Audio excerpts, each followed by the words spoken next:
Esta hora nos va a acompañar el economista Byron Villasís, es exdirector del INEC, pero previo a empezar la entrevista quisiera compartir algunos datos sobre la inflación anual, la actual acá en el país. A ver si podemos compartir estos datos. La inflación anual en lo que va desde 2022 se ubica en el 2,71%. Veamos qué es lo que pasa ahora con esta inflación acumulada, es el 0,96%. Pero ¿qué pasa con los datos más recientes que tienen que ver con el mes de febrero? Si comparamos, en el 2021 fue del 0,08% y en este año es del 0,23%. Así lo establece el INEC como datos en cuanto a la inflación. Así que quiero empezar esta entrevista con el economista Byron Villasís, preguntándole los buenos días, las gracias por acompañarnos y preguntándole esas cifras de nuestra inflación, cómo quizás pudieran verse afectadas con lo que está pasando entre Rusia y Ucrania en un determinado momento. Muchísimas gracias, Liz. Muy buenos días y buenos días a todos los televidentes. En efecto, hay una escalada de precios en el Ecuador. A nivel macroeconómico parecería que no es tan intensa. Sin embargo, lo que debemos fijarnos son dos elementos. Primero, la tendencia. La tendencia es creciente comparando los últimos 3-4 meses y de una forma bastante llamativa. Y segundo, ese impacto de precios lo sienten sobre todo las clases populares. Cuando uno analiza la inflación, no tiene que analizar la inflación como un conjunto, tiene que analizar cómo afecta a los estratos más pobres, a los estratos medios y a los estratos más ricos. Esta inflación en particular está impactando el precio de los alimentos y está impactando el precio del transporte. Desafortunadamente, como conocemos por otros estudios, los estratos populares gastan el 40% de su ingreso en alimentación, mientras que los estratos ricos gastan apenas el 10% de su ingreso en alimentación. Por lo tanto, si hay alguien a quien le está impactando la inflación actualmente, es a los estratos populares. Por eso hay que prestar mucha atención al número, no solo por la tendencia y por su valor absoluto, sino porque está impactando a las clases populares. Claro, pero muchos dirán es un conflicto que está muy lejano, pero lo cierto es que, como usted dice, tiene impacto en el mundo y eso dependerá de la situación de cada país, del tamaño. El nuestro es pequeño, pero también muy vulnerable a esos impactos externos. Entonces, quizás a qué otras áreas se va a extender, ¿no? ¿A qué sectores específicamente pudiera afectar? Por supuesto que sí. Hay tres áreas que hay que prestar atención en el caso ecuatoriano. Perdón, primero el tema del impacto que tiene a nivel de combustibles. Ese incremento obviamente tiene sus matices de acuerdo a los temas de refinación y a la dependencia externa que tenemos.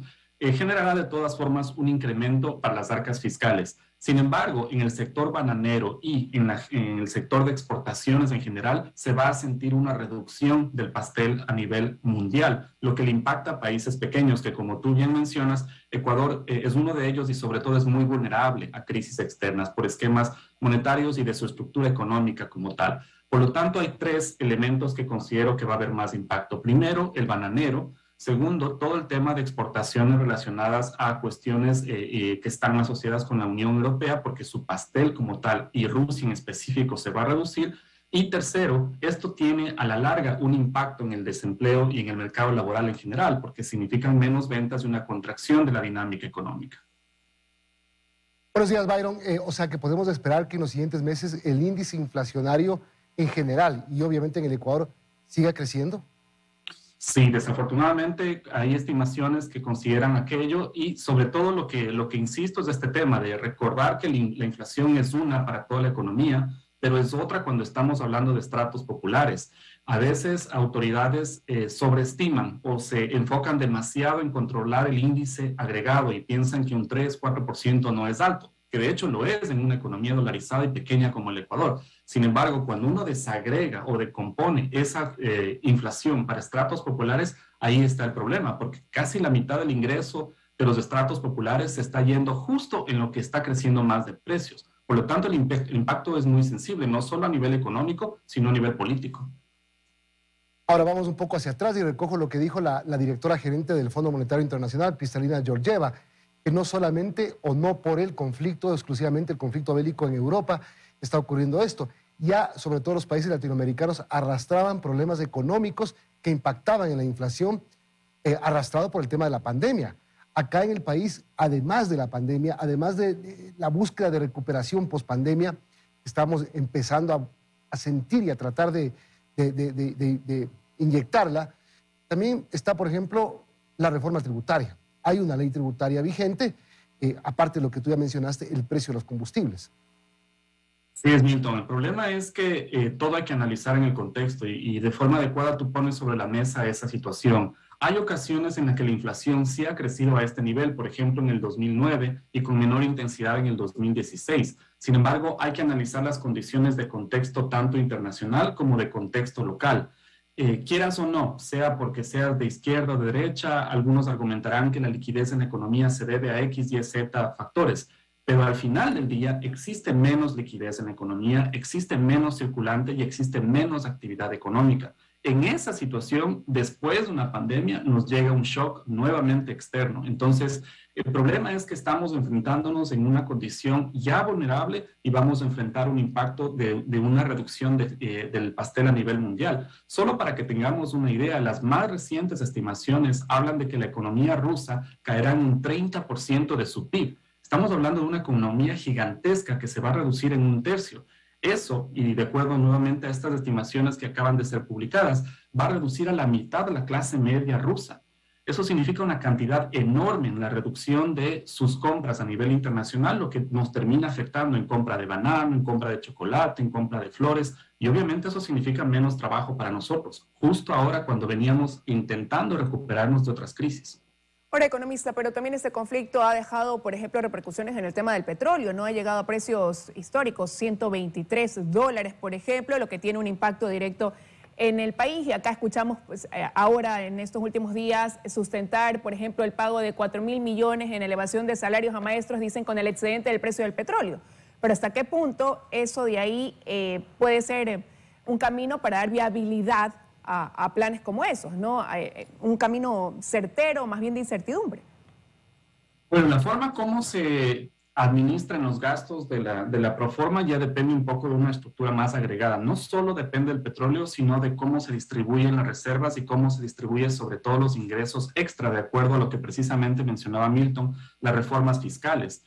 Existe una cantidad de dinero y la forma como se puede administrar ya depende de la visión ideológica de cada administración. Lo que sí hay que prestar atención es que el boom que tenemos nosotros ahorita en el precio del petróleo no es estable. No es algo que nosotros tengamos que agarrarnos como una certidumbre y poder planificar a largo plazo en ese sentido. Obviamente nos beneficia, vamos a tener más ingresos, pero eso sería irresponsable o al menos bastante riesgoso estimar que nosotros vamos a tener esa programación a nivel del resto del año.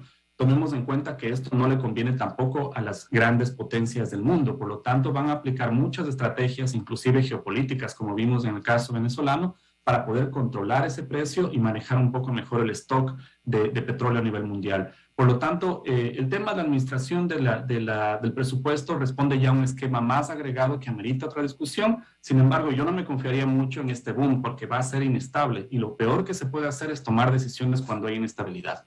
Y hay quienes han señalado que quizás con ese excedente del precio del petróleo, que como usted decía es tan variable y al cual pues no se puede añadir gastos, o más bien anexar gastos permanentes, decían quizás hacer algo que nunca antes se ha hecho en el país, destinarlo a un ahorro. ¿Es eso de ahí también viable, economista, desde su punto de vista? Bueno, el ahorro es viable cuando existe un esquema en el cual uno tiene la capacidad de cubrir necesidades urgentes. La pregunta hacia el gobierno y la pregunta hacia la sociedad civil es si es que en realidad están cubiertas las necesidades urgentes que tenemos en la pandemia. Pensemos en el sector de salud, pensemos en el sector de infraestructura o pensemos precisamente en el sector de educación. Si queremos que la economía funcione, todos esos elementos funcionan como un esquema, como un sistema, como un rompecabezas. Y si cada rompecabezas está aislado o está debilitado, no va a funcionar por más buenas condiciones o buenas expectativas o buenas leyes que tengamos. La economía no se maneja por leyes, porque está más bonita, porque le hicieron más atractiva o menos atractiva. La economía funciona cuando sus elementos de este sistema tienen incentivos para poder trabajar. Y ahorita no hay circulante en la economía. Hay menos incentivos en algunos sectores estratégicos. Tienen que pensar en esos elementos que fomentan empleo para que toda esta circulación de bienes y servicios permita tener una mejor dinámica. A veces yo percibo que hay una sobreestimación o nos concentramos mucho en los temas macroeconómicos, que cómo está el déficit fiscal o cómo está el nivel de inflación a nivel macro. Pero si no aterrizamos eso a nivel social, después nos asustamos o nos sorprendemos por temas de desigualdad, de violencia o inseguridad. De hecho, las dos cosas están muy conectadas y es por eso que a veces tenemos crisis a nivel social. Muchísimas gracias, economista, por habernos acompañado esta mañana en nuestro espacio de entrevistas.